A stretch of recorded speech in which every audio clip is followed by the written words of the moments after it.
Sebelum menonton video ini, jangan lupa untuk subscribe dengan menekan tombol lonceng yang ada di bawah agar tidak ketinggalan video-video kami berikutnya. Terima kasih. Gitu kan? Jadi dengan amalan itu bisa menyelesaikan masalah sebenarnya. Dengan amalan itu, kadang-kadang kita yakinnya ke dokter terus, tapi nggak selesai masalah. Ke dokter terus, tapi sholat hajat enggak, gitu kan? Harusnya sholat hajat dulu. Nah setelah itu baru kita mencari syariat. Kita kadang-kadang ketika mentok baru datang ke Allah. Harusnya datang ke Allah dulu kan. Setelah datang ke Allah baru ke manusia. Kadang-kadang kita kan ke manusia dulu, cari ke sana ke sini kan. Setelah mentok di manusia baru datang ke Allah. Kata Allah, kemana aja kamu, katanya. Ketika sudah putus asa baru datang kepada Allah Subhanahu wa Ta'ala. Ibarat seperti ini kan, ada orang dia ini ketika nggak ada masalah nggak pernah sholat tahajud. Wah, boro-boro sholat tahajud, bangun malam juga enggak. Tapi ketika ada masalah dia sholat tahajud, minta sama Allah, maka sama Allah akan dibiarkan, nggak bakal ditanggapi. Tapi kalau misalkan orang yang biasa dia melaksanakan tahajud, ada masalah langsung sama Allah ditanggapi, gitu kan? Langsung diselesaikan masalahnya. Nah itulah. Jadi yang keduanya, orang yang dia pilihan Allah itu, yang dia mau mengeluarkan hartanya, mengeluarkan sodakonya, yang dia punya meskipun sedikit. Meskipun punya harta sedikit, tapi dia berusaha untuk mengeluarkan hartanya. Karena kadang-kadang kan seperti itu.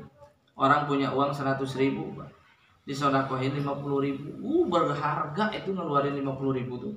Berharga ngeluarin 50.000 tuh. Karena punya uangnya cuma 100.000. Coba bagi orang yang punya uang 1 juta, keluarin 100.000. Enggak terlalu berharga. Karena masih ada 900.000. Makanya orang yang sodakoh, meskipun dia punya harta sedikit, inilah yang dihargai oleh Allah Subhanahu wa Ta'ala. Lebih dihargai oleh Allah Subhanahu wa Ta'ala. Yang ketiganya,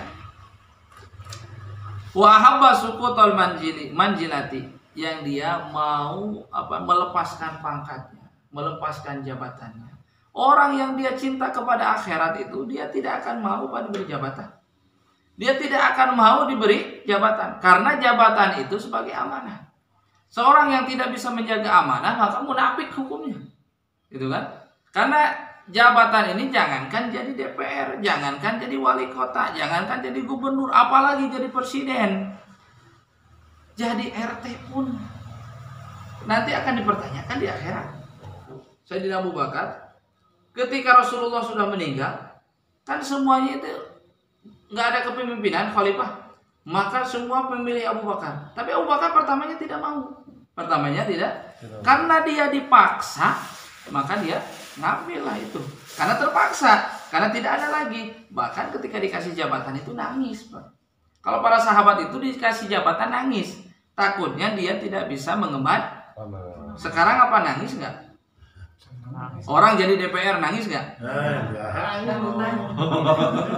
Bisa dipandang. Jadi terbalik, orang pengen jadi DPR, setelah jadi, ngundang semua. Alhamdulillah saya sudah terpilih jadi DPR. Padahal dengan dia dikasih jabatan oleh Allah Subhanahu wa Ta'ala awal dari masalah. Punya misalkan jadi RT, ada tetangganya nggak sholat, ada saudaranya nggak sholat, ada warganya yang nggak sholat, ada warga yang jinah di situ, ada yang warga yang main riba di situ, maka akan dipertanyakan RT-nya. Apakah dia sudah pernah menyuruh? Nah itu. Yang paling bahayanya itu dalam masalah agama, bukan masalah yang lain. Beban keluarga saja kan belum tentu kita lolos. Menanggung istri dengan anak saja, dengan keluarga belum tentu kita lolos di pengadilan Allah. Apalagi kita harus menanggung masyarakat. Wah, auzubillahi min dzalik. Udah aja lah, usaha jaga keluarga, tingkatkan amalan, gitu kan? Tingkatkan amalan, dekatkan diri kepada Allah Subhanahu wa Ta'ala. Maka udah saja itu. Sambil apa? Sambil menunggu apa? Menunggu maut. Nah, yang keempatnya, wastawat indahu al-mahmadatu wal madamatu. Jadi orang yang dia sudah pilihan Allah itu sama saja. Ketika dia dipuji, ketika dia dihina, sama saja. Ketika misalkan kita dalam ibadah datang pujian dari manusia, maka tidak berpengaruh. Dan meskipun datang hinaan, tetap tidak berpengaruh. Jadi orang yang dia sudah pilihan Allah itu sudah tidak gentar dengan pujian dia tidak menjadi tinggi hati, dengan hinaan dia tidak menjadi terpuruk gitu kan. Karena dia sudah menjadi pilihan Allah Subhanahu wa taala. Karena tujuannya Allah Subhanahu wa taala. Kalau intinya ini seperti ini. Kalau kita tujuannya Allah, apapun yang terjadi kepada kita, maka akan senang menghadapinya, akan tenang menghadapinya. Ibadah kita tujuan Allah, tujuannya Allah. Meskipun ada yang memuji, ada yang menghina, tidak akan berpengaruh kepada kita. Sedekah kita tujuannya Allah, tujuannya pengen mendapatkan ridho. Meskipun dipuji atau enggak dipuji pun enggak bakal pengaruh kepada kita.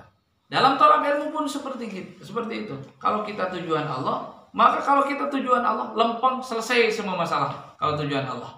Nah, kalau misalkan sebagai yang mubalik pun seperti itu. Kalau tujuannya Allah, ya sudah, sampaikan agama, pahit atau manis itu hukum harus disampaikan.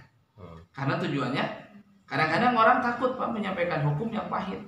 Karena takut orang itu tidak, ketika kita menyampaikan hukum misalkan di hadapan masyarakat, pahit hukum itu, bahwa hukumnya seperti ini, maka kadang-kadang takut masyarakat tidak menghargainya lagi, takut masyarakat tidak menghormatinya lagi. Karena itu takut kepada manusia tujuannya, bukan Allah Subhanahu wa taala. Tapi kalau tujuan Allah, hukum sampaikan.